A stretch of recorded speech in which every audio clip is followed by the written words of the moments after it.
आज की वीडियो में हम क्वाड्रेटिक इक्वेशन सॉल्व करेंगे और उसे हम सॉल्व करेंगे क्वाड्रेटिक फार्मूले से। इस तरह के हम क्वाड्रेटिक जो इक्वेशंस होती है हम उसे फैक्टराइजेशन मेथड से भी सॉल्व करते हैं और कुछ को हम कंप्लीटिंग स्क्वायर मेथड से भी सॉल्व करते हैं और कुछ को हम क्वाड्रेटिक फार्मूले से भी सॉल्व करते हैं। तो आज जो हम क्वाड्रेटिक इक्वेशन को सॉल्व कर रहे हैं वो है क्वाड्रेटिक फार्मूले में सॉल्व करेंगे। तो क्वाड्रेटिक फार्मूले में हमारे पास जो स्टैंडर्ड फॉर्म होती है वो होती है ax² + bx + c = 0 के, यानी कि ये हमारी जो जनरल फार्मूला है जो हमारा स्टैंडर्ड फॉर्म में क्वाड्रेटिक इक्वेशन का वो क्या होता है, वो होता है ax² + bx + c इक्वल होता है 0 के, पावर 2 पावर 1 और कांस्टेंट टर्म। तो अगर हम यहाँ देखें तो हमारी जो इक्वेशन है यहाँ पावर 2 है, यहाँ कांस्टेंट है और यहाँ x है। तो पहले हम इसको अरेंज कर लेंगे। सबसे पहले 6x² - 7x - 3 = 0 के। तो अब ये हमारी इसके हिसाब से स्टैंडर्ड फॉर्म बन गई, पावर 2 पावर 1 और कांस्टेंट। और हमारे पास क्वाड्रेटिक फार्मूला क्या होता है, -b ± √b² - 4ac/2 है। तो हमारे पास यहाँ क्या है, a जो है वो है +6 a की वैल्यू, क्योंकि यहाँ क्या लिखा हुआ है a, तो a हमारे पास है 6 और b फॉर्मूले में अगर हम देखें तो यहाँ प्लस की साइन है, तो यहाँ हमारे पास इक्वेशन में माइनस है, तो हमारी b की वैल्यू क्या होगी -7 और c की वैल्यू भी हमारी क्या हो जाएगी, यहाँ प्लस है फॉर्मूले में तो यहाँ नेगेटिव है तो -3। तो यहाँ हमने तीनों वैल्यूज़ को पहले लिख ली कि a की वैल्यू 6 है, b की -7 और c की -3। अब हम इसको क्या करेंगे, सिंपल क्वाड्रेटिक फार्मूले में पुट कर देंगे। फार्मूले में पहले क्या है, -b ± √b² - 4ac divided 2a। अब हम यहाँ पुट कर देते हैं। एक माइनस हमारे पास फॉर्मूले में है और यहाँ b की वैल्यू क्या है -7, तो हमने ब्रैकेट में लिख दी ± √b² यानी -7 का होल स्क्वायर -4, a की वैल्यू है 6 और c की वैल्यू है -3। अब डिवाइडेड 2 × a, तो a की वैल्यू है 6। हमने क्या किया, a b c की वैल्यू को हमने क्वाड्रेटिक फार्मूले में पुट कर दिया।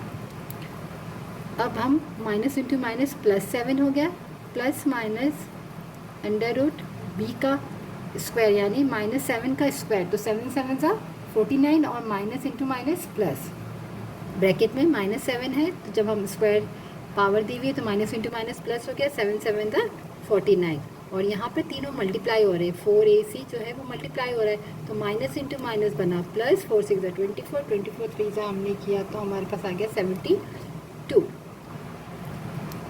डिवाइडेड 2 को जो हमने 6 से मल्टीप्लाई कर दिया तो आ गया 12, 7 प्लस माइनस अब 49 और अगर मैं 72 को ऐड करूँ तो बनता है 9 10 11 यानी 121 डिवाइडेड 12। अब हमारे पास 7 प्लस माइनस रूट में 121 है, तो 121 का किसका हमारा परफेक्ट स्क्वायर है, 11 का है, 11 से होता है 121, तो 121 जो है वो रूट से बाहर आ गया 11 से और डिवाइडेड हमारे पास है 12। अब हमारे पास यहाँ प्लस माइनस की साइन है, तो एक बार हम पॉजिटिव करेंगे और एक बार हम नेगेटिव में करेंगे।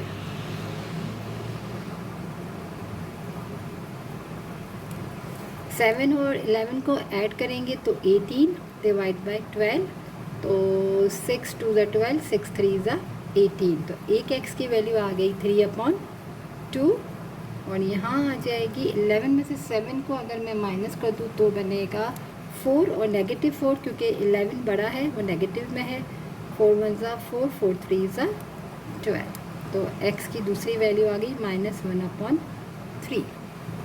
और ज़्यादा से ज़्यादा यहाँ पर बड़ा नंबर है और नीचे छोटा नंबर है, तो हम इसको मिक्स में भी कर सकते हैं। किस तरह से, अगर हम बोले कि 3 और 2, 2 1 ज़ा 2 और अच्छा, तो उसको हम न्यू भी लिख सकते हैं, और 2 1 ज़ा 2 और +1, राइट। तो और हम न्यू भी आंसर लिख सकते हैं। तो एक हमारे पास x की वैल्यू आ गई है,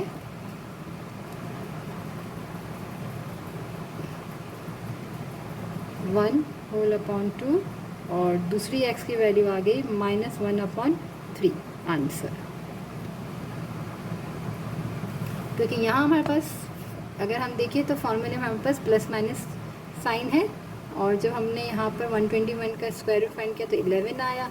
तो वन टाइम हमने प्लस के साथ लिखा और एक बार हमने माइनस के साथ लिख दिया। फिर हमने इसको सॉल्व कर लिया तो हमारे पास x के भी 2 वैल्यूज़ आ गए। तो ये जो हमने सॉल्व किया है क्वाड्रेटिक इक्वेशन को क्वाड्रेटिक फॉर्मूले से किया है।